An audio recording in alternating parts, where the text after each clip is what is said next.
வணக்கம். நெருப்பு தமிழன். வயசுக்கு வந்த சிஎஸ்கே அணைய போகிற விளக்கு தாங்க பிரகாசமாக எரியும் அப்படின்னு நம்ம சொல்கிறோம் இல்லையா? அதுதான் இங்கே தெரியுது. முதல் தடவையாக வெளியில் போயிட்டானுங்க சிஎஸ்கே.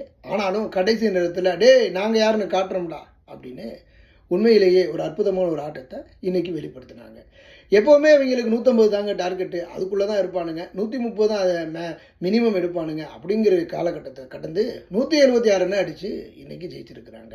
இதற்கு மிக முக்கியமான காரணம் அப்படி என்னன்னு கேட்டிங்கன்னா, பழைய இந்த அரைவேக்காடுகளையும் தூசி தொப்பட்டைகளையுமே வச்சு இந்த அணியை வழிநடத்தினது தான். ஹூடா, திருப்பாதி போன்ற அரைவேக்காடுகள் இது வரைக்கும் எவனும் வாய்ப்பு கொடுத்துருக்க மாட்டான். அவனுங்களுக்கு வாய்ப்பை கொடுத்து ஒட்டுமொத்தமாக ஒரு 4 அடிக்கிறதுக்கே 10 ஓவர் ஆகணும்டா அப்படிங்கிற நிலையும் 6ஏ நாங்கள் அடிக்க மாட்டோம்னு சொல்கிற அளவுக்கு இருந்தது.